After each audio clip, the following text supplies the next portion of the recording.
Selamat pagi pemirsa, kembali lagi bersama saya Jeremy Alexis Yeskiel di dalam acara Pandemic News.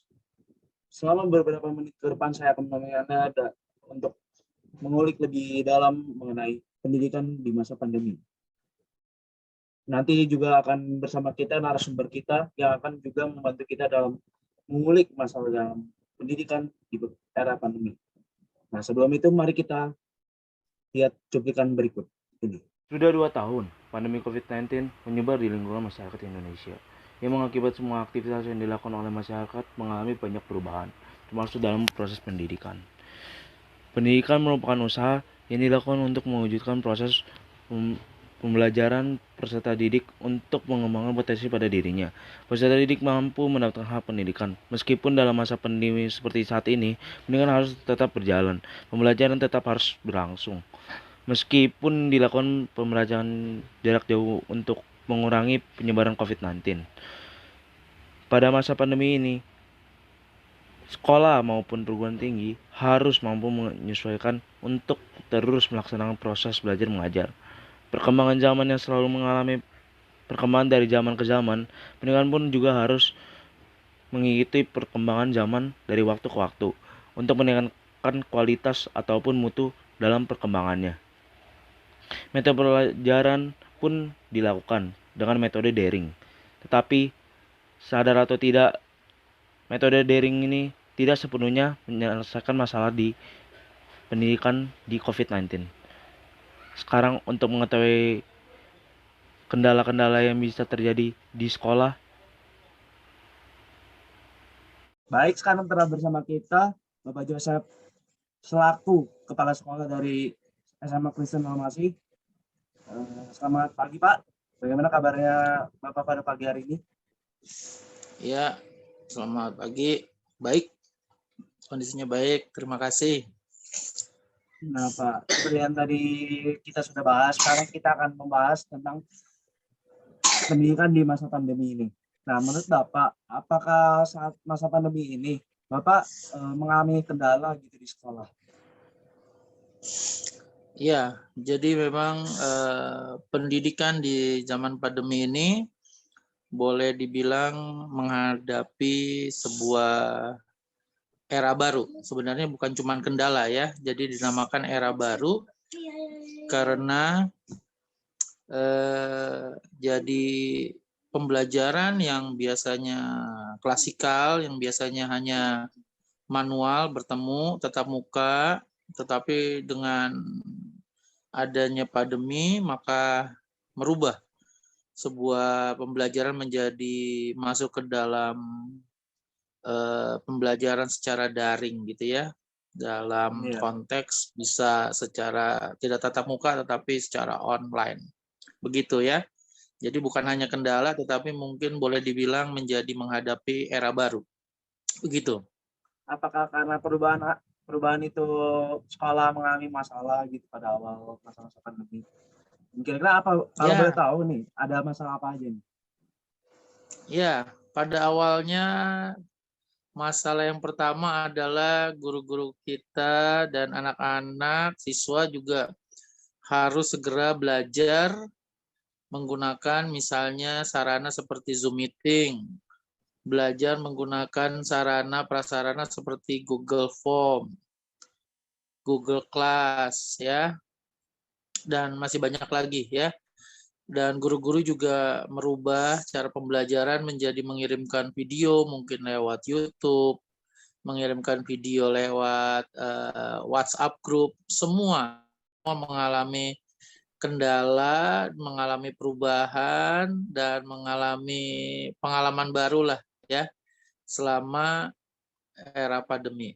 Boleh dibilang seperti itu keadaannya menjadi seperti itu ya. Oke. Nah, dari perubahan pemberian tugas dan lain-lainnya, kira-kira ada nggak ya keluhan gitu dari murid-murid yang mengatakan ini ribet, itu susah gitu? Ya, kembali memang kalau dikatakan susah, sulit, pada awalnya memang itu terjadi ya. Pada awalnya memang itu terjadi. Ketika pemberian tugas menjadi sebuah kesulitan karena Satu, kalau dulu itu kita memberi tugas, misalnya dengan manual, maka kita bisa memberikan paper.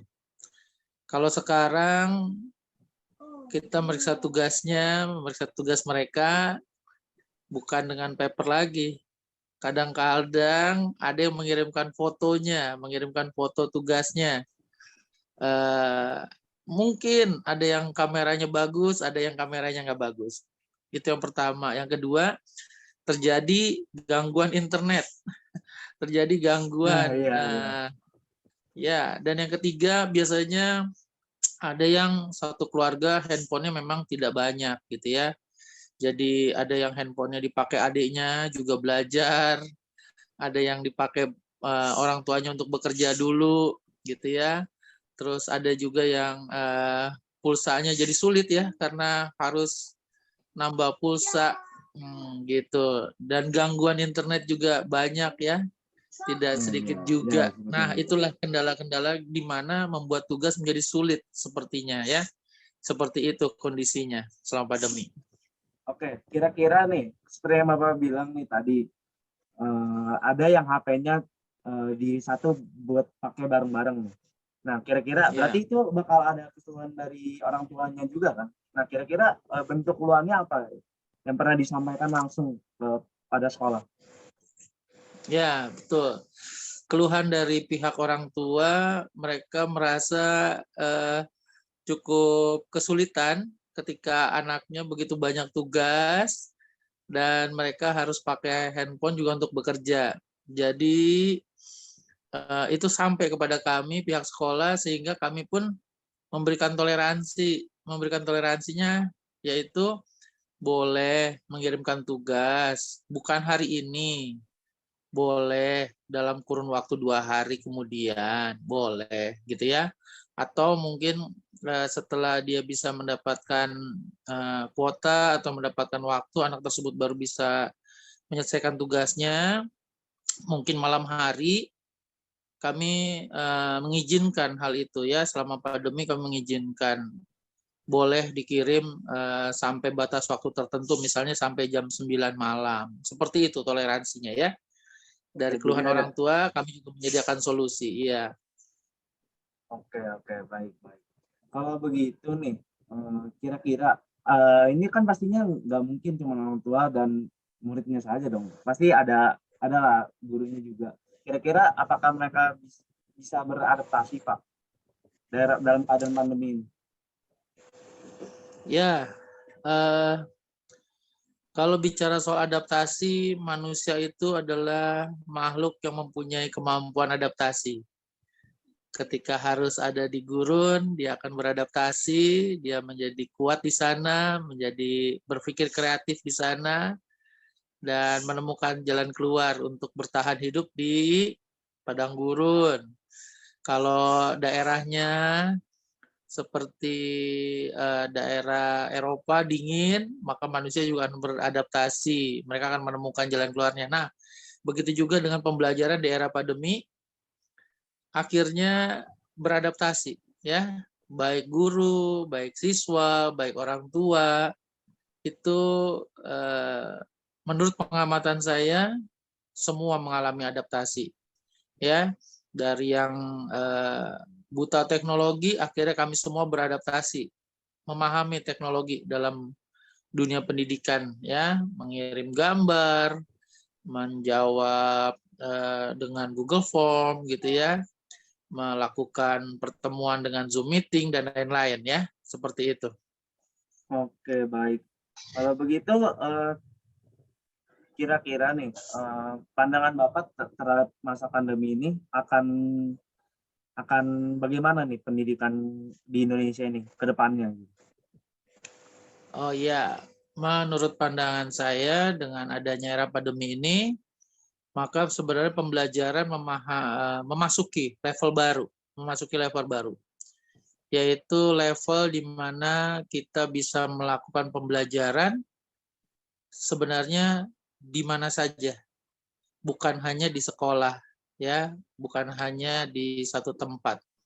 Tetapi Baik. dengan era pandemi kita jadi memahami bahwa pembelajaran bisa dilakukan dari berbagai macam tempat ya.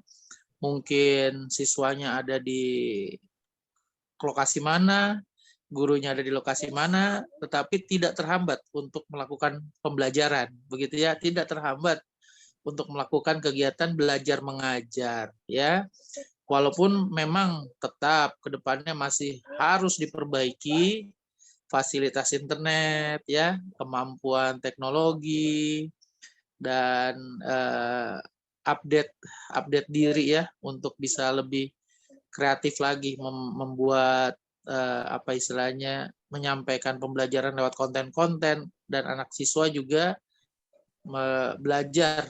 Oh, kalau pakai YouTube bukanya begini, ngerekamnya begini. Oh, kalau pakai Zoom meeting bukanya ke sini, dan lain sebagainya. Seperti itu ya, kedepannya akan memasuki level baru. Menurut pandangan saya akan seperti itu ya. Nah, itu kan tadi pandangan Bapak kan. Nah, harapan Bapak ke depannya untuk bagaimana murid maupun guru, bahkan pemerintah menyikapi soal pandemi ini, apalagi kan kita sekarang sudah memulai babak baru ya, di mana ya semuanya udah balik ke sekolah. Nah, kira-kira apa yang harus dilakukan?